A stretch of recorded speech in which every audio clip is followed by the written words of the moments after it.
मैं हूं बिलाल मलिक और आप देख रहे हैं मेरे साथ नेशन स्टार।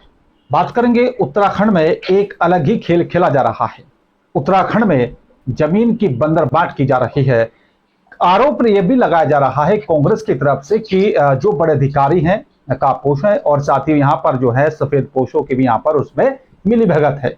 अब कौन कौन उसमें शामिल है जो एक बड़े पैमाने पर घोटाला किया गया, कौन कौन उसमें शामिल है जिनके खिलाफ अब कार्रवाई की जाएगी, ऐसे वो तमाम सवाल हैं। इन्हीं सवालों का जवाब जानने के लिए उत्तराखंड से हमारे स्टेट हेड मनीष कागरान सीधा लाइव जुड़ रहे हैं। मनीष, ये जो खेल खेला जा रहा है, आखिरकार पूरा मामला क्या है? हाँ बिल्कुल बिलाल। जी। हम्म।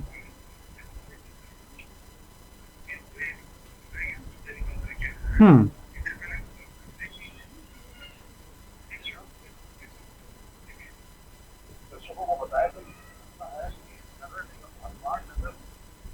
हम्म।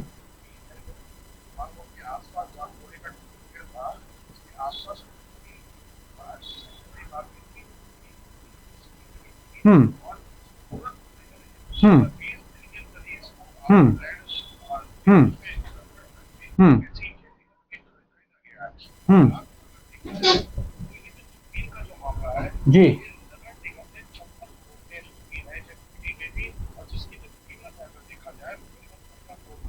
जी।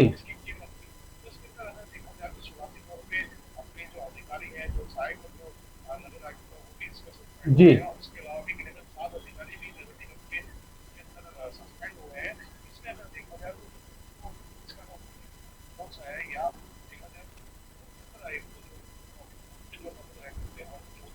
हम्म।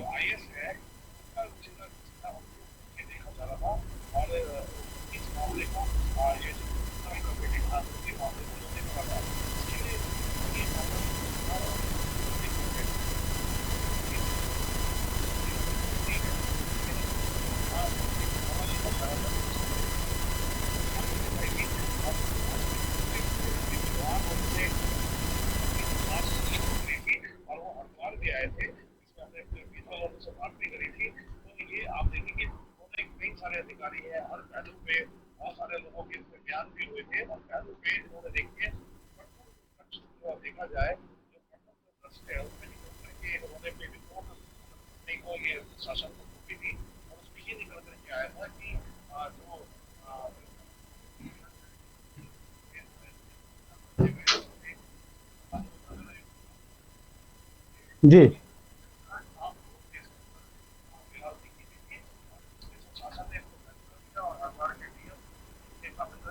हम्म।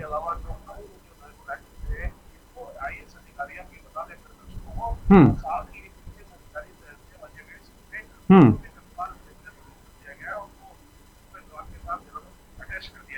हम्म। हम्म।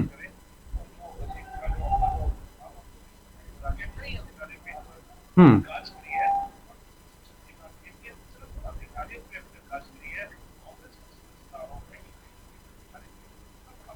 हम्म।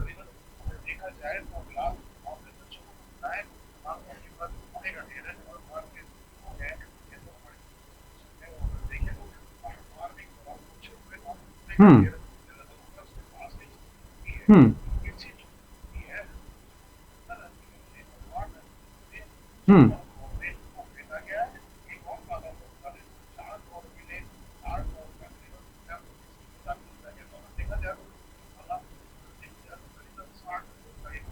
हम्म।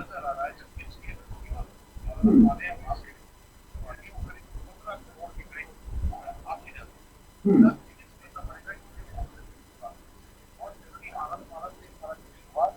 तो जमीन जो खरीदी थी ये नगर निगम ने, ये तो जमीन पूरी कृषि की जमीन थी और इस कृषि को लैंड में कन्वर्ट करके और इसमें जो ये तुरंत 20 दिन के अंदर जो ये प्रक्रिया हुई एकदम लैंड में कन्वर्ट करने की, ये जो एसडीएम जो अजय वीर सिंह है उनकी इसमें प्रचंड में सब काम हुआ, इसलिए अजय वीर सिंह से भी इससे गाज गिरी है फिलहाल। जी। लेकिन जो आरोप ये लगाया जा रहा है कांग्रेस की तरफ से, तो इसमें और किस किस का नाम शामिल हो सकता है? क्या कुछ इस तरह से कोई जो है अभी तक किसी बड़े अधिकारी या फिर बड़े नेता का सामने आया ना अभी तक बयान? फिलहाल बिल्कुल सही कह रहे हैं। देखिए कांग्रेस ने इस मामले को जैसे ये चिंगारी निकली और ये तो इसमें आया, तो कांग्रेस ने इसको अपनी राजनीति उसमें उड़ाने की कोशिश करी और कहीं ना कहीं उनको सफलता भी इसमें हासिल हो रही है, क्योंकि उन्होंने धरना प्रदर्शन कराया। जो देहरादून के जो बड़े बड़े नेता थे हरिद्वार के अंदर आए, उन्होंने धरने पे बैठे हुए हैं। वो बात ये कह रहे हैं कि ये सिर्फ अधिकारियों पे गाज गिराई गई है, चाहे भली धामी सरकार ये कहे कि हम जीरो टॉलरेंस की सरकार है और हम बिल्कुल भी इस तरह का भ्रष्टाचार नहीं देखेंगे, चाहे वो हमारे अधिकारी क्यों ना हो। और कांग्रेस ये आरोप लगा लिया कि इतना बड़ा घोटाला बिना किसी सफेद पोश के नहीं हो सकता है, तो सफेद पोश जो है उनका भी नाम सरकार बताए और जांच में उनको भी सामने आना चाहिए, जिससे कि भूत का भूत पानी का पानी हो जाए। बिल्कुल। लेकिन मनीष, सवाल ये होता है कि अगर वाकई में नेता अधिकारी इस तरह की कार्रवाई को अंजाम देने लगे, इस तरह का काम करने लगे, तो फिर यकीन किस पे किया जाए, किससे इस तरह की भूमि को बचाया जाए? सरकार को उस पर क्या कुछ कदम उठाना चाहिए मनीष? बिल्कुल बिल्कुल सही आप कह रहे हैं बिलाल, क्योंकि देखिए सबसे बड़ी बात है कि धामी सरकार से जो भी बात करें, जीरो टॉलरेंस की बात करें, उन्होंने उनके जो नेता है या धामी सरकार यही बात कर रही है, क्योंकि जिस तरीके से 2 IAS और एक PC उसके अंदर सस्पेंड हुआ, करीबन 7 और उसके अधिकारी सस्पेंड हुए, तो वो यही कह रहे हैं हम जीरो टॉलरेंस में सरकार है, कभी भी भ्रष्टाचार उत्तराखंड में बर्दाश्त नहीं करेंगे।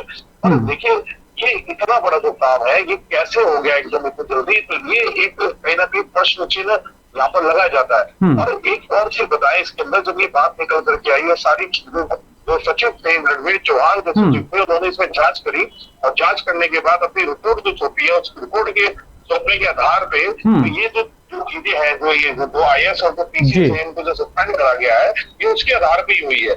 अगर देखा जाए तो इसमें एक चीज और निकल कर आई है कि जो नगर आयुक्त थे, जो वरुण चौधरी थे, जो IAS थे, उनकी अब उनकी जितना भी उनका कार्यकाल है, उन कार्यकाल का भी एक विशेष ऑडिट करवाया जाएगा। उसमें भी देखा जाएगा कि इन्होंने इसके अलावा कोई ऐसे भ्रष्टाचार तो नहीं करे जिससे कहीं ना कहीं और नुकसान हुआ है। तो कहीं ना कहीं जो ये अधिकारी है, इनके जो कार्यकाल की जांच भी सरकार करवा रही है। और सबसे बड़ी बात है, विजिलेंस की जो टीम है वो भी इसमें लगी हुई है। विजिलेंस के पास भी किया गया है कि कितनी जो पैसे है, जो रकम है, इसकी कहीं ना कहीं किस तरीके से बंदरबाट हुई, कैसे हुई है, उसकी भी कहीं ना कहीं जांच हो रही है। पर एक बहुत बड़ा सवाल है, अगर देखा जाए तो नगर निगम की जिस तरीके से करीबन हम तो 60 करोड़ का घोटाला कहेंगे, क्योंकि 56 और 4 करोड़ जो स्टाफ में जो 4 करोड़ रुपए खर्च हुए हैं वो भी इस घोटाले के अंदर ही शामिल है। तो कहीं ना कहीं ये 60 करोड़ का घोटाला है। और जो ये फिलहाल जो ये करीबन 15 करोड़ की जो संपत्ति थी, क्योंकि सब लोग जानते हैं कि जो आगे की जो संपत्ति है वो कितनी सस्ती है, और ये नगर निगम ने इतने रेट में इसको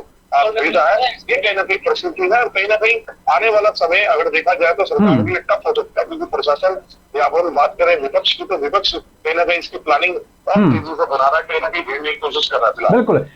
तो क्या माना जाए मनीष कि विपक्ष को यहाँ पर बैठे बिठाए कोई मुद्दा मिल गया हो और इस मुद्दे के चलते जो भारतीय जनता पार्टी की सरकार है, मुख्यमंत्री पुष्कर सिंह धामी, उनको कितना नुकसान हो सकता है? देखिए बिल्कुल, अगर देखा जाए तो करीबन विपक्ष को तो मौका मिला ही है, क्योंकि जिस तरीके से भाजपा की अगर बात करें तो भाजपा या पुष्कर सिंह धामी को सरकार कहती है, वो कहते हैं जीरो टॉलरेंस से सरकार है, वो भ्रष्टाचार नहीं होता है, उत्तराखंड में भ्रष्टाचार हम होने नहीं देंगे। तो कहीं ना कहीं इस तरीके से देखा जाए तो कांग्रेस को कहीं ना कहीं एक मुद्दा मिला है और अपनी जो बात है या जनता को अपनी जो बात है इकट्ठा करने का एक मौका इनको मिल गया है। और कहीं ना कहीं देखा जाए तो कि जो इनकी जो समस्या है, जो कांग्रेस जो जिस तरीके से दबाव बनाने की कोशिश करी है, तो कहीं ना कहीं हो सकता है कि आगे उसके जो सफेद पक्ष है उनको भी कहीं ना कहीं आने वाले समय में कई दिक्कतों का सामना करना पड़े, क्योंकि हो सकता है कि सामने आ भी सकते। बिल्कुल।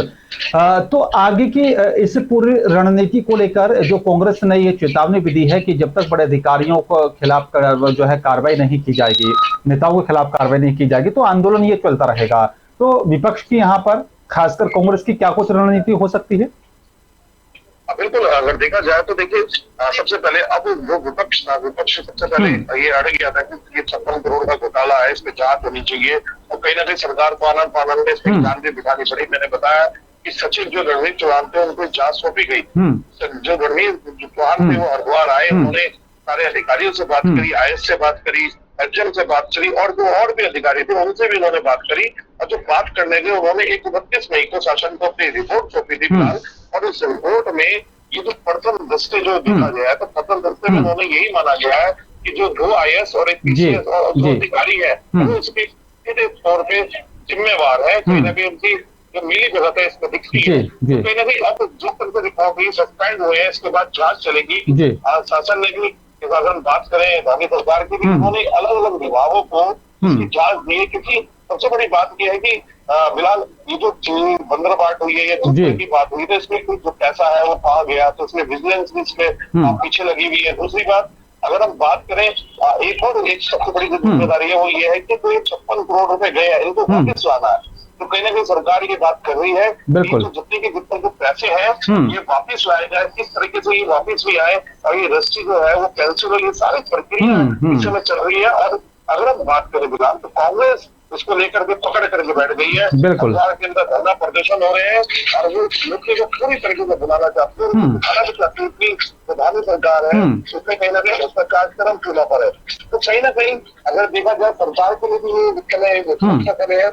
अगर हम बात करें, क्योंकि जिस तरीके से ये आप देखेंगे 2 IAS और एक PCS, उसके अलावा कई अधिकारी को सस्पेंड करा गया है, तो कहीं ना कहीं अब ये आवाज और कांग्रेस अगर देखा जाए तो जोर से ले रही है कि इसमें जो पीछे जो सफेद फौज नजर जो लोग हैं उनके नाम अब सामने आए, क्योंकि ये जो सफेद जो बिल्कुल घोटाले के पीछे जो है सरकार उनका नाम उजागर करे, उनको फ्रंट पर लेकर के आए। बिल्कुल ये मांग को लेकर के कांग्रेस है वो धरना प्रदर्शन कर रही है। बिल्कुल, अब देखना और समझना यही होगा मनीष के यहाँ पर इस जो पूरी कार्रवाई की जा रही है उसमें किन किन लोगों के नाम निकलकर सामने आते हैं और कौन कौन अधिकार इसमें शामिल है।